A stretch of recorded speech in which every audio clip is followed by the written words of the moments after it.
Hello everyone, this is another installment of my Halloween spectacular event with some fun upcycling here. I have this sign I got from the thrift shop and I thought I would paint over it. I'm going to start with some white acrylic paint and just give it a good coat. I am not worried about the brush strokes because my goal here is to have a very rough looking painting. I kind of want to give it a bit of an oil painting vibe.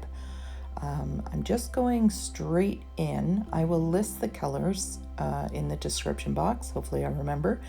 And I didn't draw anything. I knew in my head that I wanted to do 3 pumpkins from biggest to smallest stacked on each other. And the way I like to paint is really experimenting with layers of color. I like to kind of wing it, basically. Now, in a lot of artists, they will have colors picked out. They will draw in where their shading is going to go. They will really work out all the details. I find my paintings are more successful when I'm looser and just go with it. I like to play with color. I like to play with texture. I do want to create more of a realistic look than something that is kind of folk art. Here I am going with some orange. This orange is really thin. I must have froze or something in my car last winter because the consistency of it's very strange. So I'm going to figure out which ones I want orange and which ones I want white. And then I start putting in some dark value. And I like to work from dark to light. So I'm going to mix some black in with my orange. And you see how I'm painting. I'm not painting back and forth. I'm painting in the form of a pumpkin. So I'm doing that round curve and really trying to start at the very beginning to capture form of the pumpkin. That's really important. So I've decided the middle one I think will be a creamy white one, and the other 2 will be orange, but different oranges. And I just play here, and I'm constantly reevaluating the color and value. I want to work out my shape, and you'll see I'll work from the foreground to the background and the background to the foreground on these, simply because I'm working on my color palette. Do I want to go darker in the background, lighter? Then I decide I want to add some textures in, and I really just play. So I did wait for the background to dry. I forgot to mention that. The white acrylic I put down first. Make sure that's dry before you start. This is a wood board that I'm working on as well, so it does have a bit of texture to it. It also has a bit of a crackle finish on it, so the texture is kind of grabs the paint differently than it would if it was a canvas. There's no stretch on this. So depending on what you're painting on, you're going to really have fun kind of feeling out the paint here. So I highly recommend using good quality paints for this. I'm using a cheap dollar store black, and it's awful. Like the quality of the richness of that black and gray is lacking. But it's what I had. I didn't have any other black at this point, so I used it up. You'll see me play with the black quite a bit, trying to get more of a saturation of color, and it just can't get it because the quality of the pigment in this paint is very poor. So I would recommend, if you're going to put a lot of effort into your painting and paint something you're going to hang up every season, I highly do recommend that you initially put some money into some decent quality paint. The brush that I'm using is a dollar store brush. It's nothing fancy. It came in a pack of 6, I believe, for $3. So super cheap brush. I love working with cheap brushes in acrylic paint. I really don't have many good brushes for paint because the more beaten up the brush is, I think the more interesting the stroke and the less work I have to do. It's a lazy way of painting. So there I've just put in some darker value in the light white pumpkin. So yeah, it's an upcycle project because I'm not using a brand new canvas, but I would recommend decent quality paints. and then you can cheap out on the brushes and the recycle, the upcycled canvas. So I'm still just establishing where the pumpkins start and begin from each other. I'm not going to put the details yet because you'll see as the painting progresses that the pumpkin underneath will sit in front of the pumpkin up top. Right now I'm just really playing with my colors and my values. So it's really important to have those ranges in order to paint a realistic looking pumpkin or anything realistic. You want to make sure you have a range of values from a dark orange to a light orange. And then you can hit it with some real highlights once you've established some values in there. So here I'm just kind of still figuring out my color. Do I want this more of a creamy white? Again, I don't know exactly what I want. It kind of comes to me as I'm painting. So this style of painting isn't for everyone. And like I said, I don't have a very structured way of acrylic painting. I never have.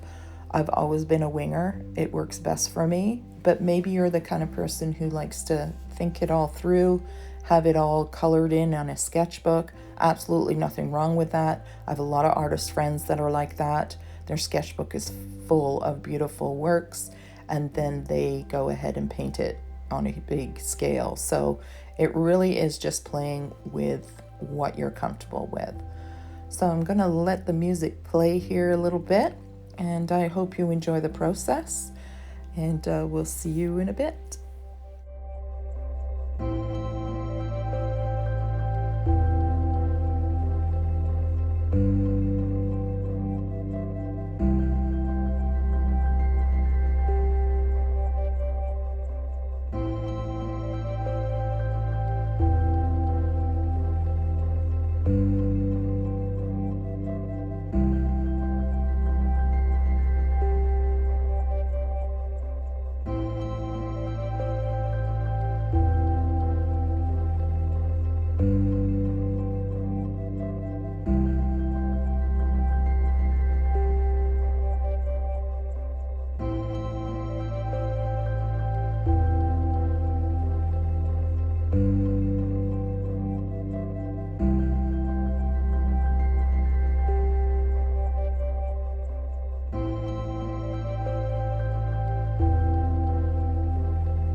So here I really start to begin working on the details of the pumpkin themselves, the little ridges and segments that make it look like a pumpkin with all its texture and its ridges. So whenever I think of pumpkins or think of their form and stuff, I'm constantly working in that contour type stroke. So you see my brush never goes side to side or straight up and down. There's always a curve to it. And that's really important. It really helps establish the form and start building up the realism in these pumpkins. And I work back and forth, and a lot of artists will do one pumpkin at a time. But like I said, I'm a go by feel type artist. So it might look like I'm redoing things 1,000 times, and really I am, but I love the layered look. I find acrylic paint is all about layering. I find acrylic paints go through a very ugly phase at some point where you think, oh my gosh, what am I doing? Am I doing this right? And then suddenly it all comes together. So be patient with yourself. And then once you get to a point where you're pretty happy, then start having fun building up the realism of the painting by putting the details of the pumpkins in. And you can see here, I throw some orange in the background because I think, do I want orange in there? Eventually I change it again. And it's all about feeling it. This is the process. This is what makes acrylic painting fun.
Hello everyone, I'm back. So just putting in some final details here. I hope you enjoyed the video. I'm just going to add a little bit of dry paint here to try and achieve that oil painting look that I was after. I wanted to have a bit of a vintage vibe. And I do apologize for the camera angles. They're not the best, I know. It's the setup I have. It's very primitive. I just have a tripod. My camera, well, it's my iPhone and it won't allow me to zoom in when I'm recording, so I am a bit limited. I painted this painting majority completely on the side. So here's the final result. I hope you enjoy this video. I really hope these videos encourage you to pick up a brush or a glue gun or whatever it is that you have and have some fun this holiday season and get your hands dirty and have some fun. And that's it, everyone. Take care. Thanks for joining me today. Bye.